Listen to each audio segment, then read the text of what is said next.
Okay, welcome back. We have here Shadeeka Rutledge. I want to make sure I got the name right, and I'm going to go into some things. Shadeeka, how you doing? I'm doing awesome. How are you? I'm doing awesome. You're here on my show, so I've got a big Kool-Aid smile. I'm happy you're here, and I see you have your family here as well. Who's here with you? My daughter Jalen Simone, my husband Jason Rutledge, and my youngest daughter Jasmine Elise. All right, how you guys doing? Good. All right, beautiful family. Okay, great. And I just want to say something about the VA hospital. It's been coming under a lot of scrutiny now of what's going on with the veterans. There've been one veteran that was actually, did he commit suicide? He did. He committed suicide. And there's a lot of things that's going on in the VA.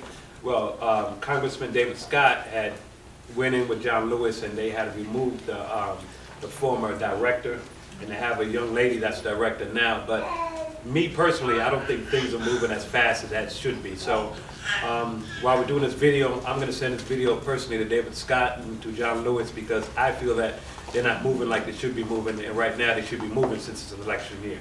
Okay, that's all I have to say. I mean, I'm just going to say this. It's coming personal with me because there's so much things that goes on. Everybody wants to do things 6 or 9 months before the election. But now the election, I mean, this year's for the election for both congressmen, and I think you guys should expedite this problem as fast as you can. Okay, Shadeeka, please tell me what happened with your grandfather and the update and what the VA did, what they didn't do. Sure, John. My grandfather was Staff Sergeant Robert Fortune with the 23rd Trucking Company in World War II. Of course, he fought for the country, came home, got discharged, and assumed his civilian life. Recently, my grandfather and my grandmother moved to Atlanta, Georgia with my husband and my children, and I took care of him. He became ill, went on hospice care. For the longest time, my grandfather kept telling me he didn't want to have any parts to do with the VA hospital, and he wouldn't sign up for his benefits. You said he got ill. Did that have something to do with when he was in the military, or he got ill of old age, or? Honestly, we don't know because his records were lost in the fire in Alabama. His records from where? His military records, as far as from his the medical. VA in Yes. Alabama. Yes. And what year was that? Well, I mean, my thing is this: when you have records, I mean, when the internet came, how come they weren't transferred over? That's another thing people are going through with the VA records. I'm sure if anybody went to the doctor, I'm sure your records would transfer over and digitized. So again, go ahead, Steve. From what I understand, it happened in the 80s. The building caught fire, so they say. There was no trace of the medical records. Of course, when you're discharged, you get your DD-214. His, actually, he took and filed them at the courthouse in the county that we lived in, New Jersey. So we were able to recover that. That was the only original information that we were able to get as far as he was concerned. As far as medical records, no trace, no way to say if he had gotten injured during the service, anything, nothing to trace back to it. And again, in medical records, that should have been saved, that should have been transferred over to every VA hospital or every VA regional hospital in every single state in case you move. So again, go ahead. And trying to get his records and his information together so that he could apply for his benefits, I started in 2010. And he became ill with congestive heart failure. He started having strokes. He had a double stroke at one time. I took him to the hospital. They admitted him, decided that they were going to keep him for a little while. He came home.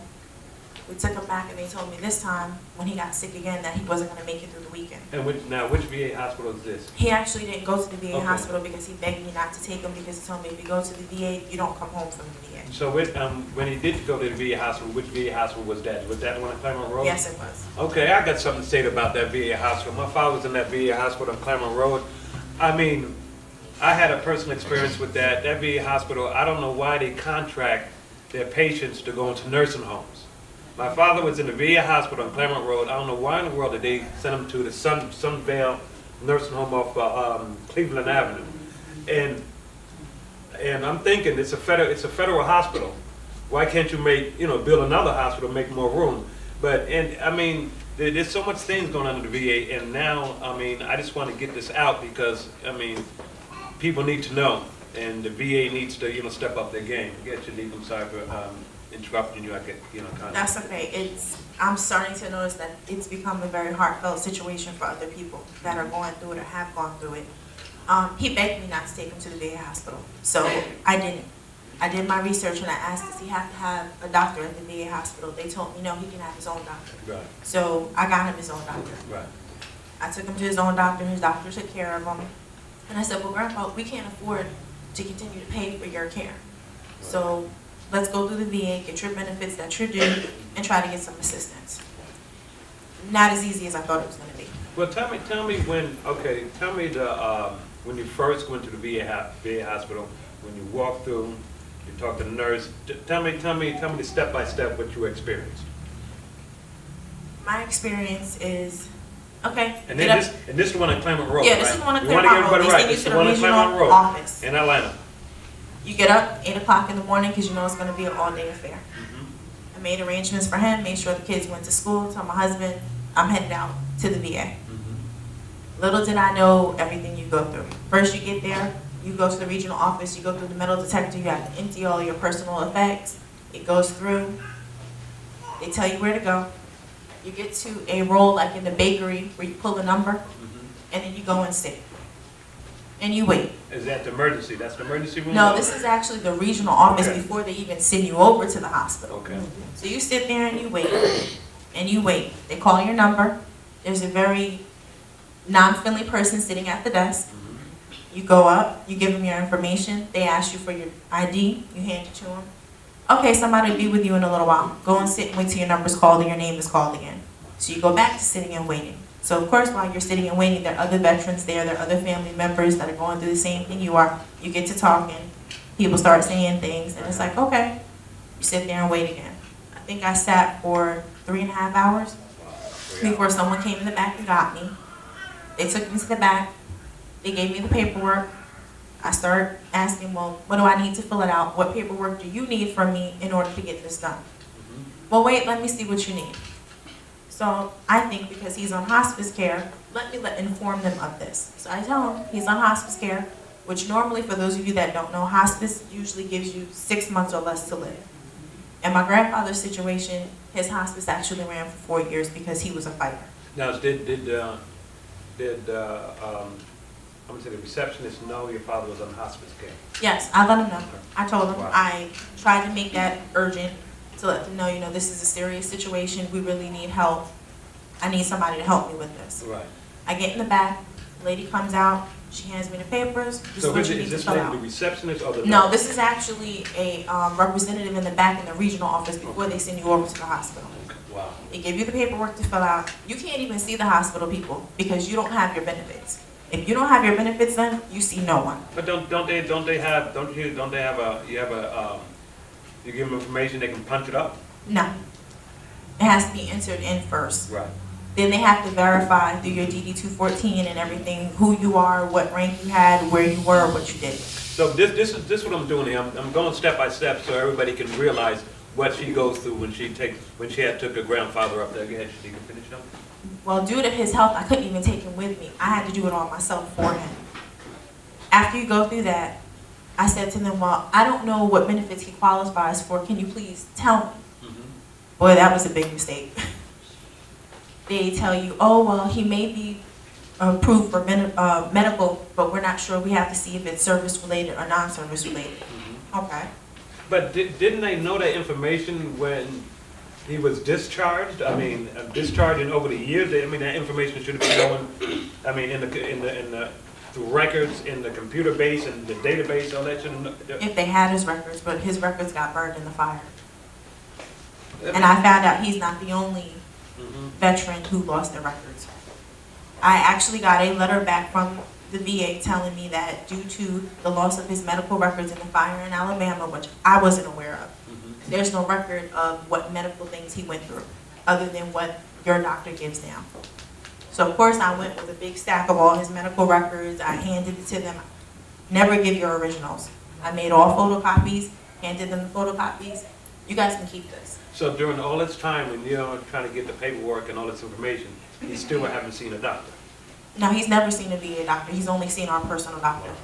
Wow, and you know, this is just mind-boggling because we have people in different areas in legislative, in Senate, and congressional parts that can help out. But I mean, again, I'm not calling no names, but I'm gonna say it anyway. Congressman David Scott and Congressman John Lewis, you guys need to jump on this because look what this woman went through. I mean, you guys need to, step up the ante. I understand you got other situations, but these are veterans. So I think you guys should, it's gonna be out on the air, and I'm gonna send both of you guys a copy of this video. Please, help us out. Yeah, Shadeeka. Everyone kept telling me, don't give up, fill out the paperwork, it'll get through, it'll get through. 2010, here we are, 2014, unfortunately, he passed away in October, 92 years old. Before he passed away, it was Veterans Day. His hospice nurses and the people there came to my house with a flag and a certificate and told him, thank you for your service. My daughter, my oldest daughter, Jane Simone, she got up and she read a poem to my grandfather and thanked him. She's 9 years old. She doesn't understand about World War II yet. She thanked him. She said, Poppy, thank you for taking care of us. She watched him lay in the bed, not able to walk. And all I asked was that someone please help us get the funds and the things that are needed for him to be able to live out his last days. I don't think that's too much. No, it's not. I don't think it's too much. Anybody think that's too much? No, it's crazy. For 4 years, he lay there, getting sicker and sicker. Me going back and forth and fighting to get his benefits. They tell me don't give up. Well, I found out in trying to get his benefits, if you don't apply and get approved for their pension, they make it hard for you to apply for their aid in attendance. Aid in attendance is a fund that's set up to pay for care for your loved one when they can't care for themselves. So basically it pays for a CNA, it pays for nursing home. So they're paid for the whole time since he's sick and They're supposed to. And so did you get that paperwork or? I got the paperwork. Did you fill it out or they showed it out way after? I filled it out. I went back because I didn't get an answer. You get a phone number to call. You call, it rings and goes nowhere. Maybe 3 weeks after I call, I get a phone call from a gentleman and says, well, the paperwork that you sent in with the cost for his expenses falls short of what we need. At the time I filled it out because my grandmother was still living, they count both incomes. They said they made too much. But it shouldn't matter if you make too much because the veteran, he's the one that fought. So I mean, that's crazy. That's crazy. He was on Social Security, she was on Social Security. I said, okay. And Social Security is not a lot of money. No. It's not like you're getting $50,000 a year.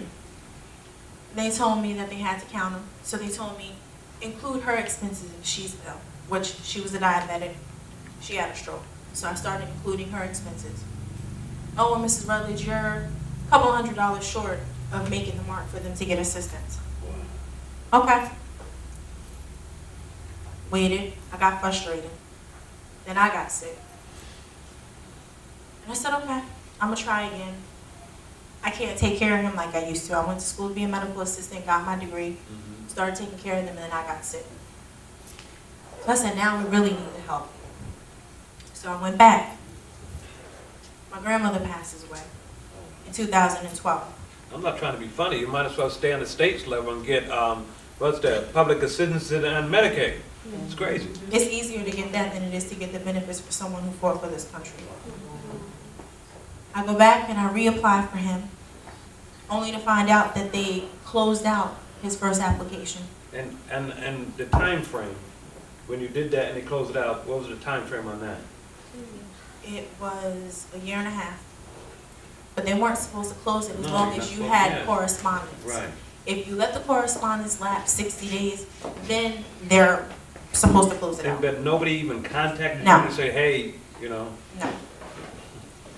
So I went back when he got sicker, and they told me that he wasn't going to make it. My husband and I hadn't gotten married yet. Let me ask you a question. Didn't they have, each time you went, didn't they have a representative talk to you, hey, if you need this and this and this, let us know? After you seen the doctor, they asked him, well, how's he doing? Give us a call, whatever you need. Did they have a representative talk to you and No. and find out some information? Or even before your grandfather went in the hospital, or when he was in the hospital, or even when he was at another hospital, they didn't call you, ask how's everything going? No. Or? They Wow. make you feel like you are wrong for coming to ask for help. Wow. I have never in my life felt so bad about going somewhere to ask for help for someone that did so much for this country. I was ashamed. I was ashamed. And it broke my heart because not just for him, but the other vets that I came across that were there in similar situations. Now, let's see a picture of you. This is a picture from his obituary from his memorial service. Now, the one thing they did do, they came and did military honors for him. For those of you that don't know what military honors are, they have staff sergeants come out to wherever you are having their funeral or their memorial service. They have one that plays a bugle, he plays taps. The other stands and they salute that person's body until the whole service is over. They bring out a flag, they open the flag, they present it to the family, they fold it back up, and then either it's one person in the family, usually it's the spouse or the children that they present it to. I will say that's the most beautiful thing I've ever seen, but it broke my heart to see that it took him dying to get a shred of recognition from this country. Well, you see, it's like, to me, it's like when you're working on a job. Once you got that middle person, or the first person you talk to, that's where the breakdown begins. And I mean, there's some good people that probably work at the VA, but there's the people that need to do the right thing. There's a saying I said today. You could, what was that? Was that Demetrius? What did I say? You can get to know everybody, but as long as you're doing something. In other words, things just need to be accomplished. I mean, you got the person, you got the front person. They can pass it on to the next person, but you know, it's always a breakdown. I mean, and to me, things just need to change. Things just need to change. You got people who don't even care about the jobs anymore. Oh, I mean, I don't feel like going to work today, blah, blah, blah. But, I mean, like I said again, Congressman John Lewis and David Scott, they need to, you know, hop the ante. They need to do what they need to do. If they have to, you know, take a 60-day thing and, you know, just get rid of each person out of each department or whatever, how they do it down there, that's what they need to do, because it seems like no one's caring about the veterans. No, they don't. I'm just going to be frank, close the kids' ears, but you know, they don't really give a crap about these, you know, about the veterans at all. Even the present veterans that are still living, nobody cares about them anymore. It seems like. Once you come home, that's it. Yeah, once you come home, I mean, yeah. Yeah. I mean, I hate to put it like that, but once you come home, that's it. I don't want to see you. I don't want to hear from you. Go sit in your corner, and I'm good. They might as well go ahead and privatize the VA. I mean, that'd be the best bet. Privatize it. I mean, it might even work much better. I mean, let the federal government still give them money, but you know, privatize it. I think the thing that hurt me the most, other than not getting what I would say any vet deserves, I sent for his memorial letter, which is a letter that they give to all the vets when they die. I'll tell you, like I told everybody, it's a joke. They send you a letter on parchment paper. It's a computerized template. It has no United States letterhead on it whatsoever. You or I could go to Staples and get the paper that they sent it on. The only thing that's personal on it is your loved one's name.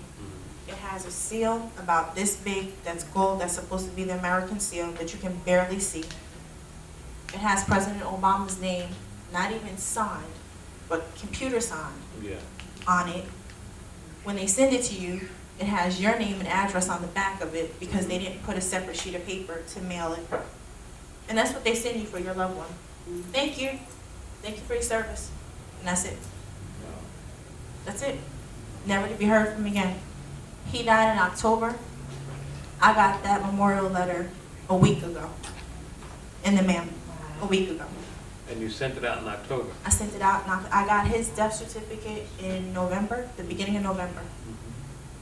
As soon as I got it, I didn't mail it, I faxed it. It's now March. You haven't received it yet? I just got it last week. Just got it. That's crazy. But I still haven't heard anything about his claim for his benefits. And then when did you put in for the benefits for that? 2011. I went back in 2012. Like I was saying, my husband and I hadn't got married yet.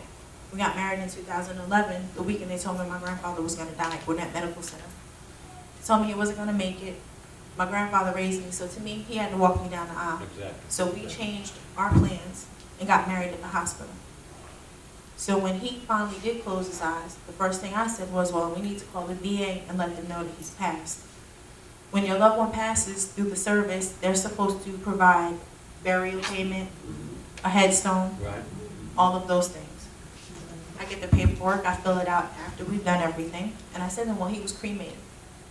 Okay, well, your grandmother, your grandfather, if you have both remains, can be buried together in a niche in a military cemetery if you'd like to do so. Okay, I'll keep him with me for a while. I don't want to do that. But how do I put in the paperwork? Oh, well, here's this form you have to fill out. They give you some number and a letter, and they give you the form. You fill it out, fax it back to this number. I faxed it back. 2 months later, hadn't heard anything. I said, you know, let me call them and check and see what's going on. Right. Mrs. Rutledge, we don't have that paperwork. What do you mean you don't have the paperwork? I got a confirmation for the fax. We don't have it. What number did you fax it to? So I give her the number. I don't know where that number leads to, but it's not the number that you're supposed to send it to. Seems like got a bunch of knuckleheads working Okay. down there. I get a phone call from Pennsylvania. Lady says to me, I'm not supposed to call you. I don't have to do this. I'm not obligated to do this. But we received paperwork for Mr. Fortune's burial. Hon, it's in the wrong office. That's the number that's on the paper that I faxed it to. What do you mean it's the wrong office? It's the wrong office. Okay, thank you. No alternate information. Hung up the phone. So she didn't. hit the So call. she said it's the wrong office, but she didn't give you a forwarded. No. Wow. So I said, okay. So I said to my husband, I said, okay, we've been on this merry-go-round long enough. Right. Do I give up now, No, don't give up. Don't do it. or do I continue to fight? You continue to fight. You continue to fight. I mean, let's continue to fight, and I hope you fight. You know, I hope you fight. Come to find out, my cousin passed away right before New Year's. He was in the Army, got discharged, went to the Navy twice, got discharged, he passed away. His mom calls me before I come here and says to me, can you help me get his honors and his flag? And I'm shaking my head, I'm going, oh boy, About to go through this again. about to do it all over again. It shouldn't be that hard. No, it shouldn't be that hard. My thing about this, they should have been doing, there's some companies when you call them up for any type of information, they'll sit up there and type it in for you. I'm sure they can do that. I'm sure they can type the information in for you because, if I had to sit up there and get paperwork after paperwork, I'm going to look crazy. I'm not going to do no paperwork. But, for a situation like this, you want to get the paperwork done. But people, they should have some type of information line or customer service where they can help people as Oh, they do. Shadeeka. But, they should do more. They should It's do a more. joke because you call, you're on hold. Thank you for calling. There are a lot of people helping. Please hold, or you can choose to leave your name and phone number and they'll call you back. No, what they need to do is this. You know how they have the call centers? What you're doing, they need to make a bill call center and just have a call center separate for that. They got the money. Why not? They claim they do. You get the merry-go-round, this number, that number, this person, that person. They don't leave notes. Oh, wow. Because the last They gentleman I probably spoke they to, probably have a high turnaround too of people I'm leaving. sure, I'm sure. And that's probably it too. People get tired of this place and they just leave and the next person's pulling up on the job and don't know what's going on and they're not being trained right as well. They don't give proper information. When I called and said that he passed away, she says, okay, well, his claim will go on in your name because you're listed as the beneficiary. I think, okay, great, I don't have to do anything else. Right. Called back last month. What's going on? Oh, well, they terminated because he died. Huh? Great. Okay. So what do I need to do? Oh, you have to fill out an accrual form. We'll What go type back. of form? Accrual. What's accrual? Accrual? Accrual means that if that veteran was due any kind of benefits or any pension or any monies at the time that they were alive, it will be calculated and passed on to the beneficiary. Wow. Did you fill that form out yet? I didn't get the form. Oh, you didn't get. Wow. This is like a big game with these folks over there. I'm looking for the form. Okay. You can go on the website, but they have everything number coded. So if you don't know what the number code is, you won't find it. Oh heck, that's great. That's So I'm trying to get the strength to go down to the VA, which I know is going to be an all-day event. Well, if you go down to the VA, let me know. We'll all roll down there together. How about that? That works for Oh, me. let's do it. Let's do it. Helen, you coming? Nobody wants to go because you spend your whole day there. Yeah, but I mean, this should be a better way of doing that. I mean, my thing is this: we can just let's do this together. Let's contact your congressman. I contact Congressman. Who you know your congressman is? Is it John? I have no idea. Well, I'm in Gwinnett County. we'll do this. We'll do this tomorrow. We'll get together. We'll find out who your congressman is, and I'll help you expedite this. How about that? 'Cause I have my ways. Not just for him, but while I was there, sitting in the actual hospital side, I had two gentlemen come up to me while I went to talk to the caseworker to see what I needed to do to get this expedited. One gentleman was a tall, thin African American. He was a vet. He's suffering from cancer. He hadn't eaten in 3 months. He had a feeding tube. He wanted to eat. He sat down next to me, very nicely talked to me. He said he was hungry. So I looked at my wallet. Said, okay, I got a few dollars. Let's go get something to eat. He says, no, honey, I can't go eat. I said, well, what do you mean? He lifted his shirt up, and he had a feeding tube coming from his stomach. Oh, man. He'd been waiting for 6 months to get a replacement feeding tube so he could eat. Oh, wow. And they told him that they had to wait for the doctor. He called the doctor. The doctor had put in the order, but they never sent for his feeding tube. It's that's what the breakdown's at. With not with the doctors, but with the doggone administrators and what do you call these folks? Customer service and what do you call these other folks in between? Administrators. There you go.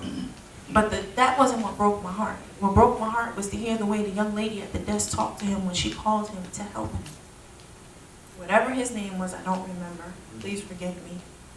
You, come in. What do you need now?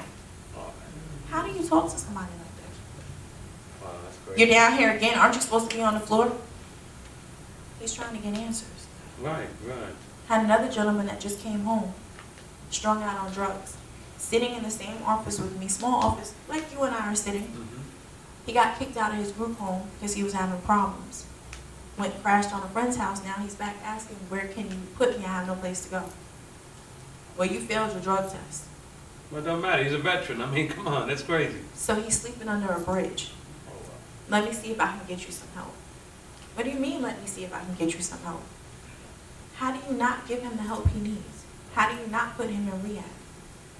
How do you not help him get back on his feet? That's crazy. It doesn't make sense to me. I don't understand it. But we help everybody else. We go to everybody else's country, help them and see what's wrong with them. But what about home? Well, nobody cares about home. Everybody cares about money in the pocket. That's all. That's all they care about. And that's our downfall. All right. And the thing about it, like I said before, we as people, black, white, whatever color you are, we need to stick together on this. Because if we don't stick together and everybody breaks out in different pockets, no one's going to look out for nobody. Well, I hate to tell you, but in the military, color don't matter. It doesn't matter. Color, race, religion, creed, it doesn't matter because it's happening to all of them. Yeah. All of them. And it's heartbreaking. I mean, it broke my heart to hear my grandfather and some of his buddies back at home tell me, I never got a thank you. I go places, people don't even acknowledge that they were military. They didn't brag about it. My grandfather hated to talk about it. People don't care. I mean, when everybody leaves work, everybody goes into that tiny little bubble in the house and don't give a crap about nobody else. But when something do happen, everybody want to come together. And we just got to be together at all times because you never know what's going to happen to you. And you might need some help from this person, and this person might need some help from you. But if you don't know each other, why help you? That's why we just got to stay connected. Okay, and we had just a few comments and questions from a few of our audience members.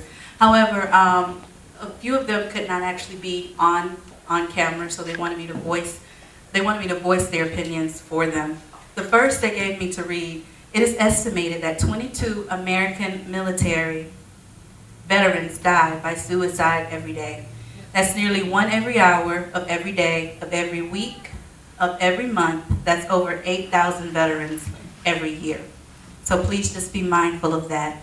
Also, in our audience, we did have a nurse, or we do, I should say, have a nurse who used to actually work for the VA. She was a traveling nurse. And she told me that, yes, the veterans are being treated horribly. That they are. They're definitely being treated horribly. She said that a few of her coworkers, they actually reported what was going on, and they gave them to the higher up in the command. And that was very courageous. That was very brave, because we do know that a lot of backlash can come from that. So we do want to applaud you for doing that. But they did report them, and those people that they reported, thank God, they were removed. So we can thank God for that. Thank you for allowing me with my comment. I want to give my heart out to this young lady because I truly feel how she feels, because I also have two sons that's in the military, one in the Marines and one in the Army. And my son that was in the Marines, when he left the Marines, he was homeless for 2 weeks. I had to borrow money to get my son home. In the process of him moving his stuff home, they broke into his house and stole all of his stuff. And nobody would answer to that. And the only thing that he got was a bill for the house that he was living on post. And I have peers of my own that I work with that was in the military that had tried to commit suicide that came and talked to me. And it was just heartfelt because I didn't know how to help them. And we thought going to Atlanta that they could get some help. Well, that's not so. We do know that Atlanta do not help the veterans here in Atlanta. And I do want answers for my son, but I don't know how to go about doing it. And there are a lot of veterans that's out here that's thinking of suicide because they can't get help. Benefits is not a question. My son wanted dental benefits. They said, you don't qualify for that. He went to 2 wars, 2, and he don't qualify. He put his life on the line for us. And they don't want to give them benefits. I just pray for you every day. I hope you get the answers that you need. I hope all veterans get the answers that they need. And I would be more than happy to share my number with you at the end. Call me anytime. I understand. Thank you. There's something that I want everybody to remember. Life isn't about waiting for the storm to pass. It's about learning how to dance in the rain. What that means is when times get tough, don't give up. Keep on going. We have to stick together. This is something that's very important to so many people. So many people have to remember our vets. If someone comes by you, I know it was stated earlier, they say they were in the military, just say thank you. That could go a very long way. We do have one more comment. However, this individual is asking not to be shown or on camera, but they do want to voice their opinion. So we will hear their commentary. Yeah, first off, I would want to give you my deepest condolence, to your family, and I would definitely want to wish all of y'all the best. I myself is a veteran. Pretty much, I'm a part of Iraq and Afghanistan war veteran, and I can definitely understand what you're going through. I've definitely had to go through various avenues, and when you spoke about the avenues that you had to go through and continue to go through to fight, for your family members' benefits, I have been there, and it's definitely not easy. It is a major struggle, and also there's a saying I've been in the Army, so there's a saying pretty much. Say, hurry up and wait. That's the saying that we use while we're in the service, hurry up and wait.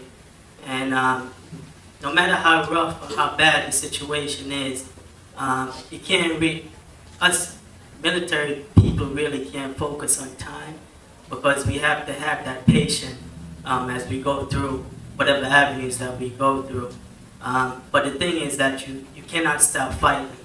You have to continue. And a lot of us, what's going on with a lot of us veterans, whether it's back in Vietnam, and you have the Afghanistan as well as the Iraq veterans, even though we have left the war continues. And we still fight it to this day. Even as a civilian, the war continues. We fight for our benefits, but a lot of us don't get the benefits that we need. We fight for respect, and even with that, we don't get the respect that we need and we deserve. And I'm really sorry to hear about the situation that went on and is still going on with your family members. I must say also that for the spouses of those who have actually served, they are also going through the struggle as well. You know, believe it or not, many of them also suffer from PTSD, you know, and depression and things of that nature. So don't be too surprised. I might look young, and I must add on as well that there are a lot of young soldiers in the service that are going through horrible times. I've seen people die. I've seen people commit suicide. My closest comrades have committed suicides as well. And they were young. You know, so don't be too surprised when you see a young face walking around amongst you and they're classified as veterans. Because right now, you know, it's not even about age or how you look. You can be as young as 18 to serve in the United States Army/military. So don't be surprised. But, you know, the war will continue, and it is still continuing to this day. You know, even though we have left the battlefield as a combat, it's still going on. So my deepest condolence to you and your family. Okay, we want to again thank everyone for your comments. There will be additional information that is posted up after the show, so just make sure you check that out on our Facebook page. And now, John, back to you. Okay, we're back. Okay, Shadeeka, you had something else you had to add? I did. The last thing that I wanted to share in speaking about the benefits for the veterans, when I went in to get the benefits from my grandfather and I asked about different things, their aid and attendance, they told me to put him in a nursing home. But that's what they do. They contract nursing homes out, and they rather pay the nursing home $300. What, $300 a day? No. How much is it now? $91 a month is what you get to put your loved one in their contracted nursing It home. used to be $300. No. And this was Wow. as of last It year. used to be $300 back in 2006. It was $300. They told me I would be better off keeping his, changing his social security over to them, and we would receive $91 a month to have someone come in to care for him. Oh wow. And I said, wait a minute, you want me to have him leave my home where he's getting cared for very well and put him in a nursing home for $91 a month? I think that's That's crazy. ludicrous That's crazy. for anyone to put their loved one. I had someone that didn't, and their loved one died within a week. Of course. I mean, in nursing home, they don't take care of nobody there. If you have a relative in a nursing home, you got to be there every day or every other day. The weekends, you got to be there because my father's in a nursing home. The nurses were pinching him. They stole their clothes. I wound up suing the nursing home for some money. But, you know, it's crazy. It's just out of control up there. $91. $91 for a veteran. Wow. And you can't do anything about it because that's who they contract with, and you can only go to their contracted ones. Well, you know, only thing I can say I can do. Let's get together, me, you, your husband, and everybody else want to join us. Let's get together, and, you know, let's fight this. 'Cause I'm a fighter. I don't give up. I don't give up. I don't give up. You mess I don't with know one of how my to give folks, up. we're gonna go. We're going after you. I don't know how to give up, so. Okay. Well, you got me in your corner. Anybody else want to come and join? Let's do it. Okay. Yeah. Okay. All right. I want to thank Tia Askar and Ms. Shadeeka Rutledge for being on the show. And Thank you for watching the John L. Sanders Show, and we'll see you next Sunday.